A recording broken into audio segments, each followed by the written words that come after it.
Baik, selamat pagi. Assalamualaikum warahmatullahi wabarakatuh. Rekan-rekan media yang saya hormati, pada hari ini saya selaku yang mewakili pimpinan DPR bersama dengan para pimpinan Komisi 1 dan perwakilan dari pimpinan fraksi yang ada di DPR ingin menjelaskan kepada publik melalui rekan-rekan media tentang revisi Undang-Undang Tentara Nasional Republik Indonesia. Seperti kita tahu bahwa dalam beberapa waktu ini telah terjadi dinamika mengenai revisi Undang-Undang Tentara Nasional Republik Indonesia, dan kami cermati bahwa di publik, di media sosial itu beredar draft-draft yang berbeda dengan yang dibahas di Komisi 1 DPR RI. Nah, untuk itu hari ini kami akan menjelaskan kepada publik melalui rekan-rekan media beberapa pasal yang sebenarnya yang pada saat ini sedang dibahas di Komisi 1 DPR RI. Yang pertama, ada 3 pasal. 3 pasal yang kemudian masuk dalam revisi Undang-Undang Tentara Nasional Republik Indonesia. 3 pasal itu terdiri dari pasal 3, yaitu mengenai kedudukan TNI. Jadi ini sifatnya internal, yaitu ayat 1 misalnya, dalam pengerahan dan penggunaan kekuatan militer, TNI berkedudukan di bawah Presiden. Itu tidak ada perubahan.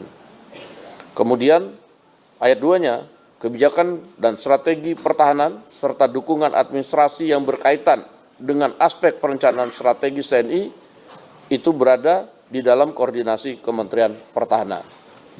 Ini pasal dibuat supaya semua sinergis dan lebih rapi dalam administrasinya. Kemudian pasal 53 itu tentang usia pensiun yang mengacu pada undang-undang institusi lain. Ada kenaikan batas usia pensiun, yaitu bervariatif antara 55 tahun sampai dengan 62 tahun. Dan ini perinciannya kita akan bagikan kepada teman-teman media sebentar lagi. Kemudian pasal ketiga yaitu pasal 47, yaitu prajurit dapat menduduki jabatan pada kementerian atau lembaga. Jadi prajurit aktif dapat menduduki jabatan pada kementerian lembaga. Pada saat ini sebelum direvisi ada 10, kemudian ada penambahan karena di masing-masing institusi di undang-undangnya dicantumkan, sehingga kita masukkan ke dalam revisi Undang-Undang TNI seperti Kejaksaan Agung misalnya, karena ada di situ Jaksa Agung Pidana Militer yang di Undang-Undang Kejaksaan itu jabat oleh TNI, di sini kita masukkan. Kemudian untuk pengelola perbatasan, karena itu beririsan dengan tugas pokok dan fungsi.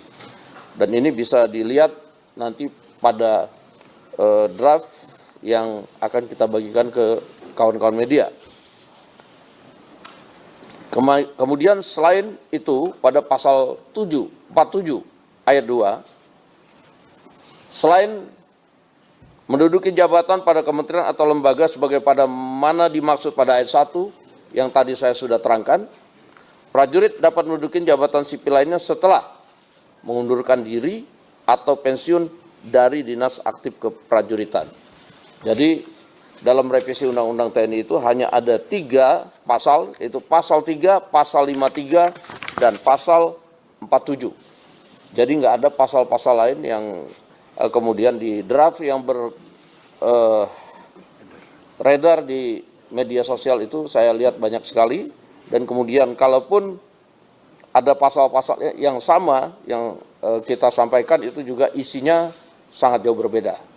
Demikian rekan-rekan media sekalian, sebentar nanti kita akan bagikan draft yang pada saat ini sedang direvisi di Komisi 1. Demikian dari saya. Download Tribun X sekarang, menghadirkan lokal menjadi Indonesia.